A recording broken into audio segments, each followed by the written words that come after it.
Сәлеметсіздер ме? Біз сіздермен өткен жолы ересектер мен балаларда болатын жедел респираторлық вирустық инфекцияның қалай өтетіні және емін талқылаған болатынбыз.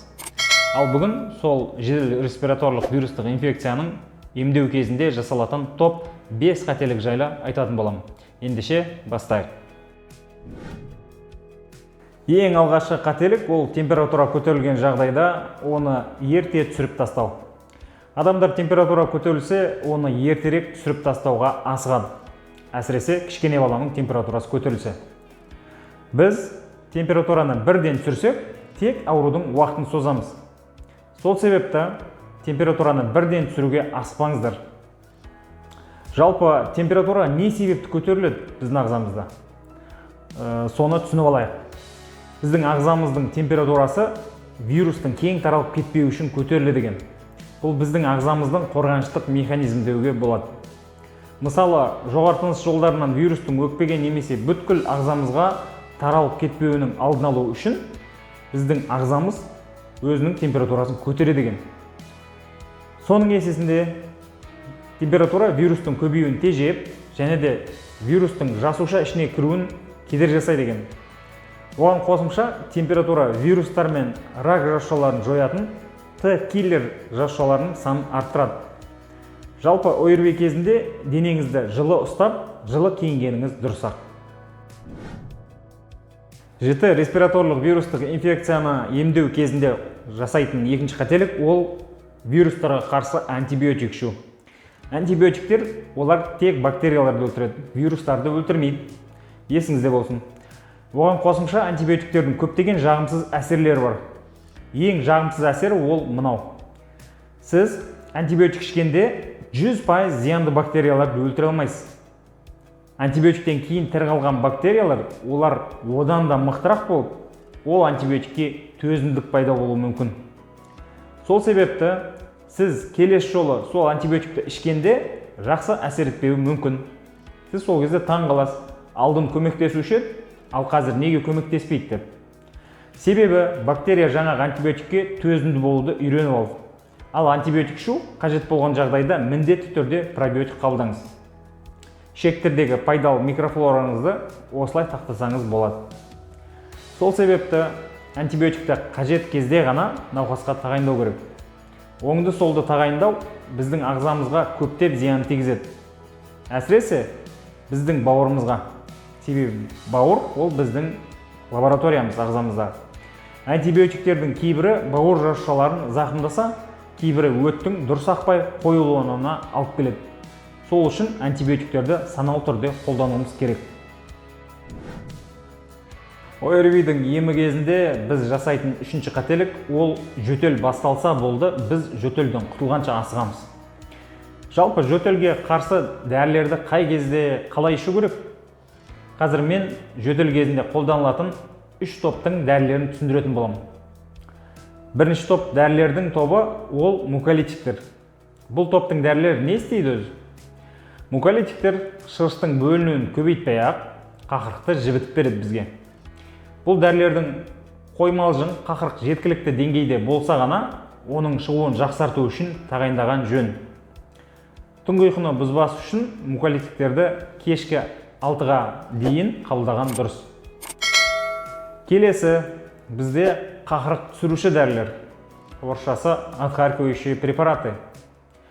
Бұл дәрілер қалай әсер етеді біздің ағзамызға жалпы? Сол туралы сіздерге айтып берейін. Бұл дәрілер, қақырық түсіруші дәрілер асқазанның шырышты қабатында орналасқан рецепторларды тітіркендіре отырып, бронхиальды бездерден шырыштың бөлінуін күшейтеді. Нәтижесінде шырыш жабысқақ болмай, сұйық болып бронхтың қабырғаларынан оңай ажырайтын болады. Есесінде біз жеңілдікті байқаймыз. Келесі, үшінші топтың дәрілері, олар жөтелге қарсы дәрілер. Противокашлевые препараты орысшасы. Бұл дәрілер жөтел орталығына тікелей әсер ете отырып, жөтелді басады. Бұл дәрілердің бронхтарды кеңейтетін әсері де бар. Тыныс алуды жеңілдетіп, қанның оттегі мен қандығын байытады. Келесі төртінші қателік бұл көпшілік ата-аналар жасайтын қателік. Әдетте бір үйде Көп адам тұрса, соның біреуі ауырса, соның өзі жетіп жатады. Артынша бүкіл отбасы мүшелері ауырып шыға келеді. Бұл жағдай көп балалы отбасыларға әбден таныс. Балабақшаға баратын бала немесе мектепке баратын бала ауырып келеді де барлығына жұқтырып шығады. Көп ата-аналар көп жағдайда тек балаларын емдеп, өздері емделмей жөтеліп ауырып жүре береді.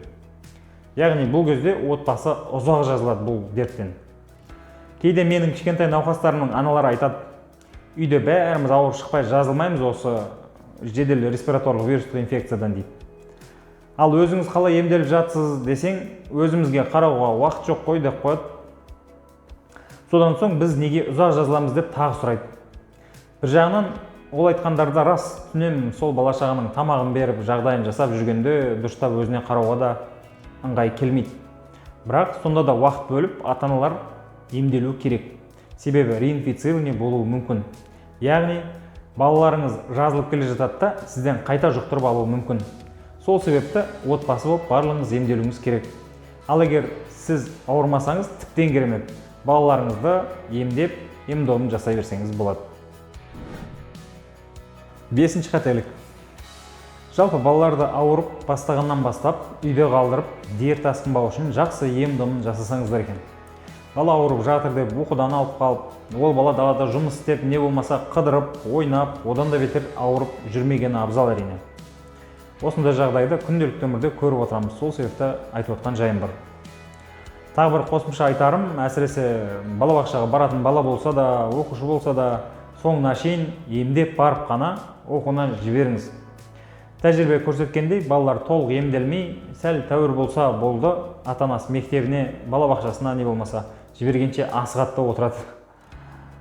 Түсінем, бала білім алу керек, уақытын бекер құртпау керек. Бірақ толық емделмеген бала 2-3 күннен соң қайта ауырып келмеуіне кім кепіл?